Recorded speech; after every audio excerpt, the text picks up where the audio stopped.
Bom dia, pessoal. Vamos de BTC na manhã dessa quarta-feira, 28 de setembro. Agora na Espanha, 10 horas e 48 minutos. No Brasil, 5 e 48 da manhã dessa quarta-feira. Gente, a BTC ficou muito volátil. A gente basicamente veio dar um beijinho aqui na linha inferior do canal de Keltner. Mas vocês vejam que o corpo real desse candle vendedor de hoje, 28 de setembro, já está rapidamente retornando para dentro da nossa cunha triangular. A gente não pode desenhar um corpo real para fora, para baixo, sob pena de desenhar aqui uma subcanaleta virtual de baixa que descaracterizaria essa nossa figura triangular. Então é bem provável que a gente agora vai estressar a aresta superior na extensão, que se confunde aqui com a base da nuvem de Shimoku no diário. Na banda de VWAP mensal, basicamente, a gente rejeitou o transpasse de baixo para cima contra a VWAP mensal. A gente fez a máxima ontem em 20.385. Rejeitamos dentro do Price Action, que é o estudo comportamental dos ativos. Normalmente, na primeira tentativa, a gente falha. A partir da segunda, fica mais factível. Tentar superar um platô resistencial como é a VWAP mensal, que é uma verdadeira instituição da análise técnica, não é fácil. O ativo sempre tenta, a primeira não vai, a partir da segunda vai, como aqui, ó. A gente tentou transpassar na primeira, não foi, a partir da segunda fica mais factível.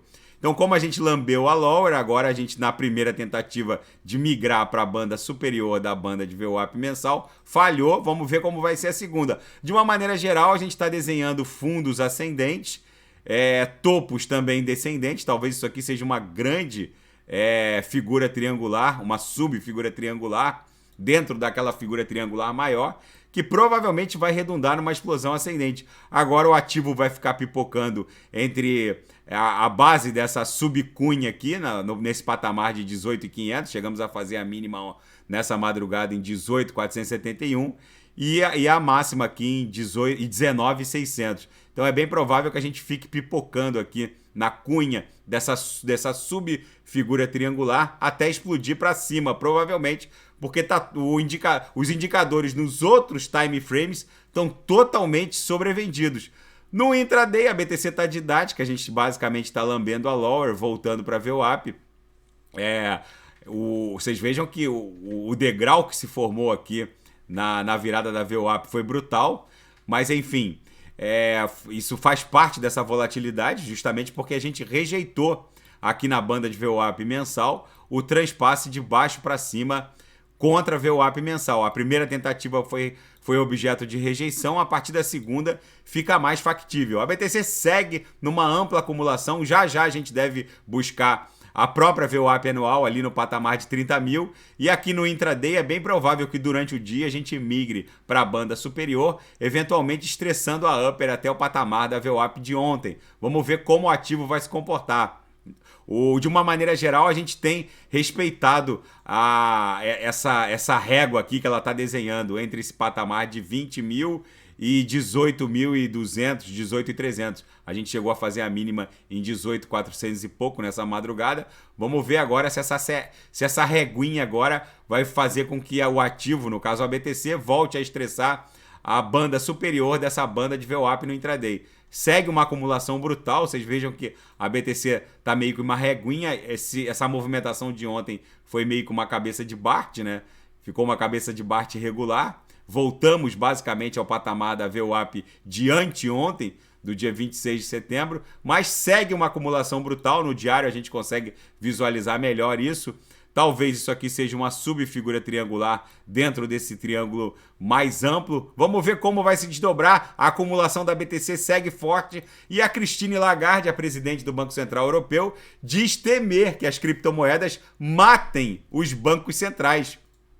É bizarra essa declaração, já que foi ela mesma que disse há poucos meses atrás que as criptomoedas são inúteis. Se são inúteis, por que elas têm o potencial de ameaçar os bancos centrais? Então, fica essa dúvida para a reflexão da Christine Lagarde. E a CVM brasileira intima o mercado Bitcoin a explicar investimentos de renda fixa e tokenização de securities, de ativos mobiliários, sob o espectro regulamentar dessa autarquia federal brasileira.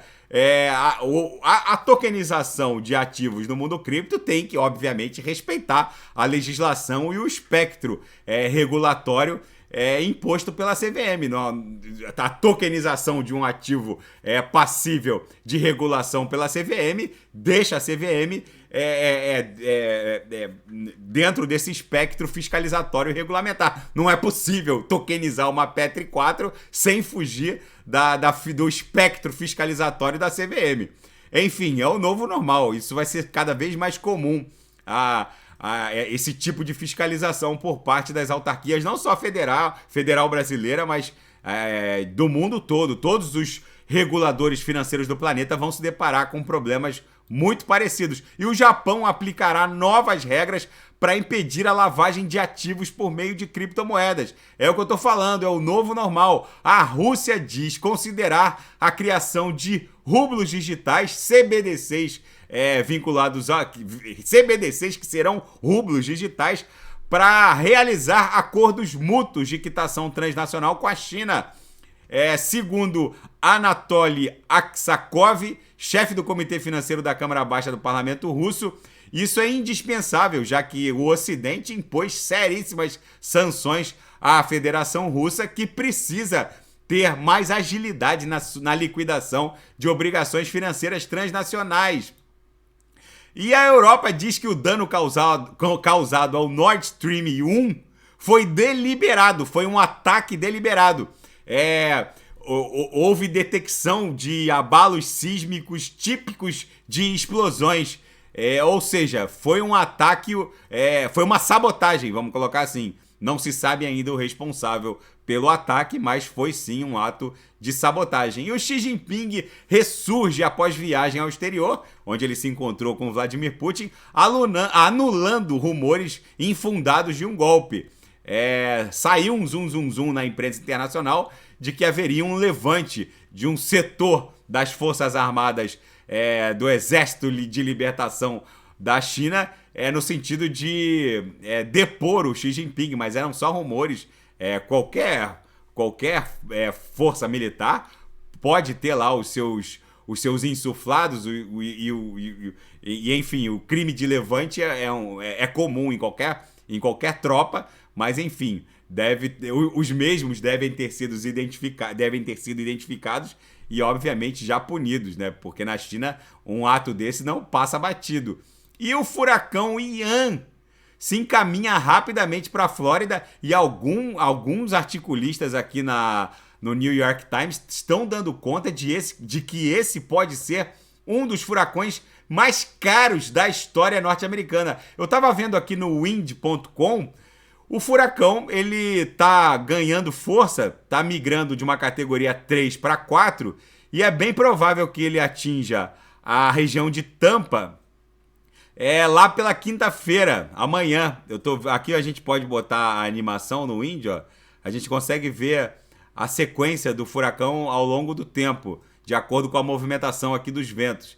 E os analistas estão dando conta de que isso aqui pode criar uma área de sucção, promovendo aquele efeito que aconteceu no Texas, em que uma quantidade brutal de chuva acabou causando uma inundação sem precedentes. Vocês vejam que o furacão vai atravessar a península da Flórida sem se dissipar. Ele só vai se dissipar quando ele bater lá na Geórgia, na Carolina do Sul, lá pela sexta-feira, sábado. Ou seja, é bizarro. Eu sempre acompanho esses fenômenos na Flórida, porque eu tenho uma irmã que mora na Flórida e eu sempre vejo com preocupação esses furacões, mas esse, na minha leitura aqui, vai ser um daqueles furacões para ficar na história. Mas enfim, gente, fica esse registro da BTC, que segue acumulando, segue aqui desenhando um corpo real que está retornando para dentro dessa cunha triangular. Daqui a pouco eu volto com ADA, XRP,